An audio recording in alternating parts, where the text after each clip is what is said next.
Consider if we have a differential equation, first order equation, y prime equals f of ty, where f of ty is just any function of t and y, along with an initial condition y of t naught equals y naught. Now there's no guarantee that we're going to be able to solve this equation, but whether we can solve it or not, we assume that our function f of ty is one that we can evaluate for any value of t and y. That means that we can specify a slope field down here. We could evaluate f at a variety of points t and y, forming a grid and sketch in slope segments, and we've seen that. And we could certainly do that, but right now we're going to just try to trace a solution curve, or an approximate solution curve, through the point t naught y naught in the y versus t plane. So here we have the point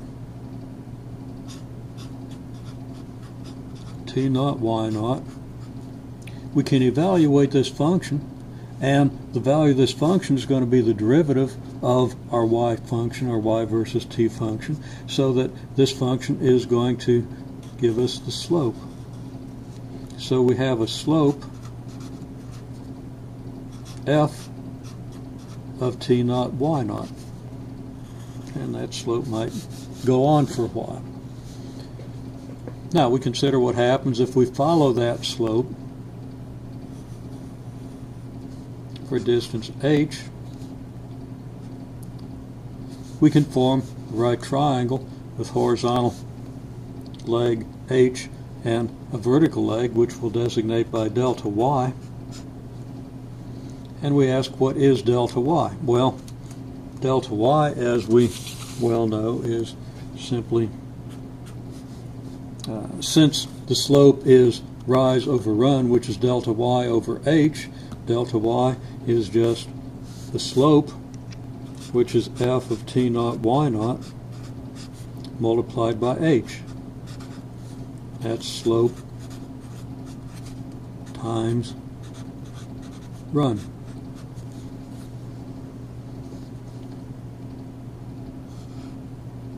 So our t-coordinate changes by h, our y-coordinate changes by delta y, giving us a new point, which is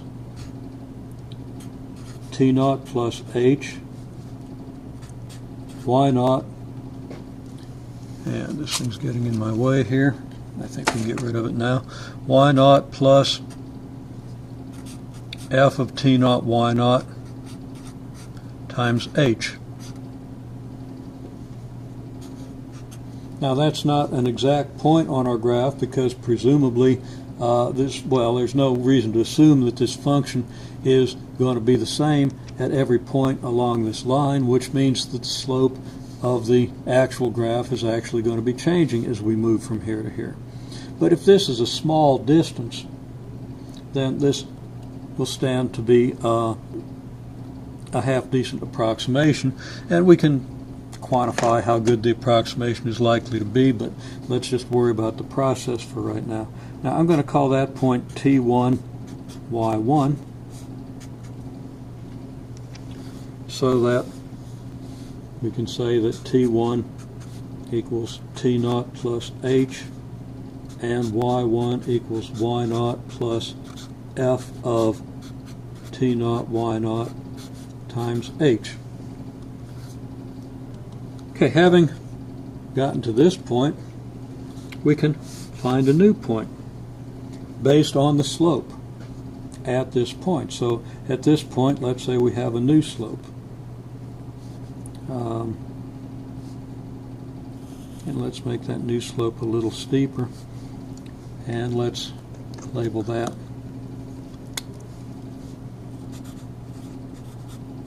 okay. Well, we have a new slope, which is f of T1 Y1. Having obtained T1 and Y1, we can follow this new slope for a distance h and get a T2 Y2. if we do that, we're going to see that, well, T2 is T1 plus H, if we move over distance H, and I haven't indicated that on the graph, which is complicated enough now.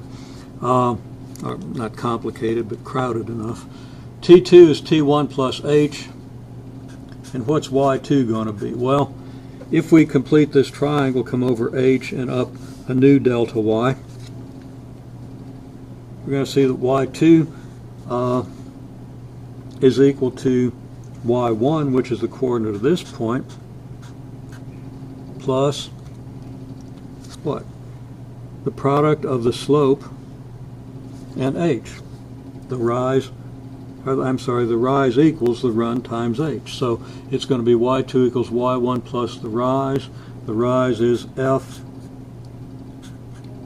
of T1 X1 multiplied by H.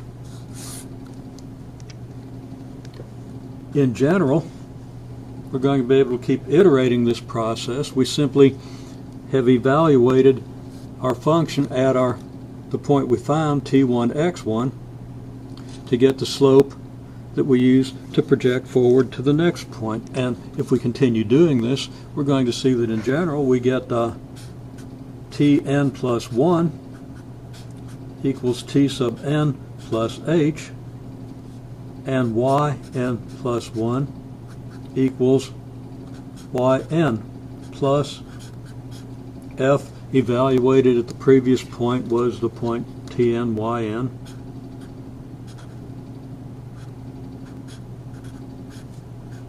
times H.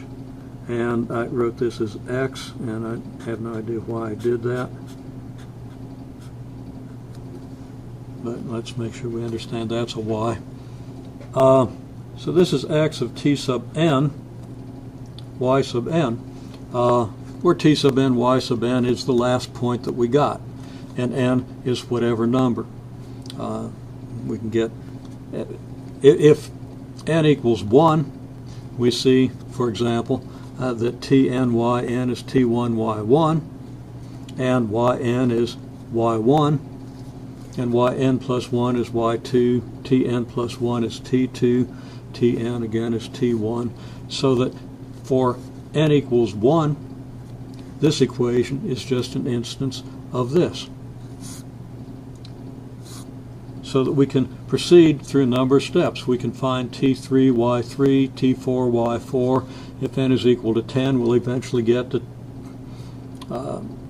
T11 and Y11. And we can continue this as long as we wish. Now, every time we make a new approximation, we're going to be subject to some error because the slope doesn't remain the same between here and here, and by drawing this as a straight line and assuming that this slope holds throughout this interval, we've made some sort of mistake in finding this point, and that's going to be compounded when we find the next point and the next. So if we go too far, our solutions are going to become unreliable.